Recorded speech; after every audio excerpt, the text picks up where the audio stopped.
Movie की start होते ही हमें दो भाई दिखाए जाते हैं जो कि अपनी मदर को कब्र में दफना रहे होते हैं। उनमें एक भाई का नाम ओवेन था। जब वो लोग अपनी मदर को दफना रहे होते हैं तब वहाँ पर एक कार आकर रुकती है। असल में वो कार उस जगह पर आकर खराब हो गई थी। उस कार में एक कपल बैठा था जिसमें लड़की का नाम था स्लस्ट। स्लस्ट का हस्बैंड बाहर जाकर कार को चेक करता है। जो कुछ उनके साथ वहाँ पर होने वाला था उन्होंने कभी भी उसकी उम्मीद नहीं की होगी। ओवेन का भाई पीछे से आकर उस पर अटैक करके उसे बेहोश कर देता है। इसके बाद वो पकड़ लेता है स्लस्ट को और उसे अपने साथ कहीं पर ले जाता है। उन दोनों भाइयों की शक्लों को देखकर साफ साफ ऐसा लग रहा था कि वो अच्छे लोग नहीं हैं। असल में वो दोनों भाई कैनिबल हैं, जो वहाँ पर आने वाले लोगों को अपने ट्रैप में फंसाकर उन्हें पकड़ लेते हैं और बाद में उन इंसानों को खा लेते हैं। लेकिन वो सिर्फ मर्दों को खाते हैं, औरतों को नहीं खाते, क्योंकि फीमेल्स के लिए उन्होंने कुछ अलग ही प्लान किया हुआ था। स्लस्ट के हस्बैंड को वो काट चुके थे लेकिन स्लस्ट को उन्होंने बांधा हुआ था। इसके बाद हमें काफी महीनों बाद का सीन दिखाया जाता है जहाँ पर हम देखते हैं कि उन भाइयों ने स्लस्ट को अभी तक किसी जानवर की तरह कैद करके रखा हुआ है। और यहाँ पर हम ये जान पाते हैं कि आखिर वो औरतों को कैप्चर क्यों करते हैं और उन्हें क्यों नहीं मारते। स्लस्ट असल में प्रेग्नेंट होती है, इसीलिए वो उसके जरिए अपनी फैमिली को बढ़ाना चाहते थे। इसीलिए वो मेल्स को खा लेते हैं और औरतों को कैद करके रखते हैं उनसे नस्ल बढ़ाने के लिए। और वहीं पर हम किसी डरावने इंसान की आवाज भी सुन पाते हैं। इसका मतलब ये है कि वहाँ पर कुछ और भी था जो काफी अजीब था। इसके बाद हमें फिर से एक कार दिखाई जाती है जो बिल्कुल उसी जगह पर खराब हो जाती है। उस कार में टोटल 4 लोग थे जो कि आपस में फ्रेंड्स थे। उनमें एक लड़की का नाम होता है टेलर और दूसरी लड़की का नाम होता है जैना। अब वहाँ पर हेल्प के लिए कोई दिखाई नहीं देता, इसीलिए जैना का फ्रेंड सीधा चलना शुरू कर देता है, ये सोचकर कि शायद आगे जाकर उन्हें कोई गैस स्टेशन मिल जाए। जैना का फ्रेंड बिल्कुल अकेला जा रहा था, इसीलिए टेलर भी उसके साथ ही चली जाती है। फिर काफी देर चलने के बाद टेलर और उसका फ्रेंड एक गैस स्टेशन पर पहुंच ही जाते हैं। उस गैस स्टेशन में उन लोगों को ओवेन मिलता है, जिसकी शक्ल देखकर ऐसा लग रहा था कि शायद वो भी हेल्प के लिए यहाँ पर आया है। ओवेन उनके लिए एक फुल ट्रक मंगवा लेता है, लेकिन वो लोग अब ओवेन की नजर में आ चुके थे और ओवेन भी ये बात सोच चुका था कि अब वो इन लोगों के साथ क्या करेगा। दूसरी तरफ हम जैना और उसके फ्रेंड को एक साथ देखते हैं। वो लोग देखते हैं कि वहाँ पर बहुत सारी वायर्स बिछाई गई हैं, लेकिन वो लोग इस बात पर ज्यादा ध्यान नहीं देते और इस बात को इग्नोर कर देते हैं। लेकिन असल में ये वायर्स एक ट्रैप की तरह लगाई गई थी। वो वायर्स बिल्कुल एक अलार्म की तरह ही काम कर रही थी। उन वायर्स की वजह से उन भाइयों को पता चल जाता है कि कोई उनके एरिया में आया है। जैना और उसका फ्रेंड रिलैक्स होकर अपनी कार में बैठे होते हैं, लेकिन तभी वो देखते हैं कि कोई उनकी पिक्चर्स कैप्चर कर रहा है और वो कोई और नहीं बल्कि उन भाइयों में से एक है, ओवेन का भाई है, जिसकी वजह से वो दोनों काफी घबरा जाते हैं। इसीलिए वो लोग वहाँ पर रुक कर वेट करने की बजाय चले जाते हैं। रास्ते में उन लोगों को एक पिक्चर मिलती है जो कि उन लोगों की ही थी। वो लोग ये सोचने पर मजबूर हो जाते हैं कि कोई तो ऐसा है जो उन पर नजर रख रहा है। दूसरी तरफ हम टेलर और उसकी फ्रेंड को देखते हैं जिन्हें टो ट्रक का वेट करते हुए काफी देर हो चुकी थी, लेकिन अभी तक कोई टो ट्रक उनकी हेल्प करने के लिए वहाँ पर नहीं आया। इसीलिए टेलर वहाँ से चली जाती है। वो अपने फ्रेंड को कहती है कि जब तुम्हें टो ट्रक मिल जाए तो मुझे रास्ते में से तुम पिक कर लेना।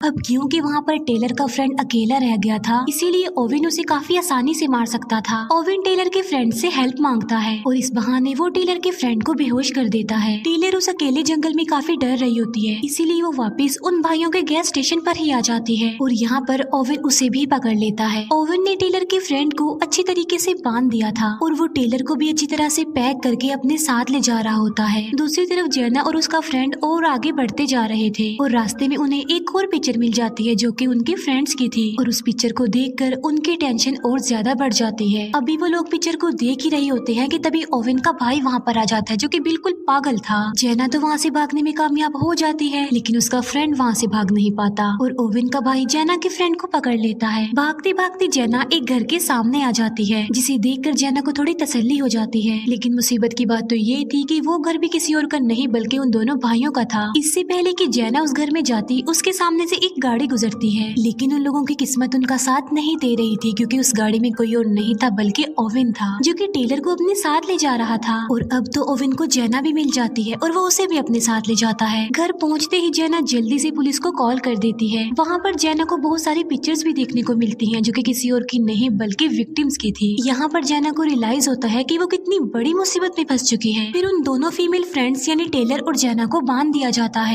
तभी उनके सामने उनके मेल फ्रेंड को लाया जाता है और ओविन का भाई उन दोनों फ्रेंड्स की आंखों के सामने उनके फ्रेंड की गर्दन मरोड़ कर उसे मार डालता है। टेलर और जेना के सामने उनके फ्रेंड को मारने का मकसद ये था ताकि वो उन्हें ये बात समझा सके कि भागना अच्छी ऑप्शन नहीं है। फिर ओविन अगले शिकार के लिए गैस स्टेशन पर चला जाता है, जबकि ओविन का भाई पीछे से उनके फ्रेंड को काटने लगता है। तो वो दोनों लड़कियां एक दूसरे का साथ देते हुए एक दूसरे की हेल्प करते हुए आजाद हो जाती हैं। उन लड़कियों को कुछ भी समझ नहीं आ रही थी कि आखिर उन्हें कहाँ पर जाना चाहिए, कौन सा रास्ता उनके लिए ठीक हो सकता है। इसी वजह से वो उसी जगह पर चली जाती हैं जहाँ पर उनकी कार खराब हुई थी। इतनी ही देर में वहाँ पर वो टो ट्रक वाला भी आ जाता है। वो एक बूढ़ा आदमी था। टेलर और जेना उस बूढ़े आदमी को वो सब कुछ बता देती हैं जो उनके साथ हुआ। इसीलिए वो बूढ़ा आदमी जल्दी से उन लड़कियों को वहाँ से लेकर चला जाता है। लेकिन वो बूढ़ा आदमी कोई और नहीं बल्कि उन भाइयों का अंकल था और वो सब लोग मिलकर ही काम करते हैं, यानी उन भाइयों का अंकल भी उनके साथ ही मिला हुआ था। वो बूढ़ा आदमी उन दोनों लड़कियों को एक जगह पर ले जाता है जहाँ पर वो सारे विक्टिम्स की गाड़ियों को पार करते हैं। वो बूढ़ा आदमी ट्रक को एक जगह पर खड़ा कर देता है और उन दोनों लड़कियों पर गन पॉइंट करके उन्हें दोबारा से घर पर लेकर जा रहा था। लेकिन रास्ते में ही ओविन का पागल भाई टेलर पर अटैक करके उसे मार डालता है। अब हालांकि ये सब करना यानी फीमेल्स को मारना उनके रूल के खिलाफ था, लेकिन उसने फिर भी ऐसा कर दिया। घर जाकर उनका अंकल उन्हें समझा रहा होता है कि हमें रूल के अकॉर्डिंग ही काम करना चाहिए, लेकिन ओविन का भाई तो बिल्कुल पागल था और वो किसी की भी नहीं सुनता था। यहाँ पर हम ये जान पाते हैं कि जो डरावनी आवाजें उस घर में सुनाई दे रही थी और वो अजीब सा इंसान कोई और नहीं बल्कि इन दो भाइयों का तीसरा भाई है। लेकिन यहाँ पर सवाल ये उठता है कि उन दोनों भाइयों ने अपने तीसरे भाई को क्यों कैद करके रखा हुआ है।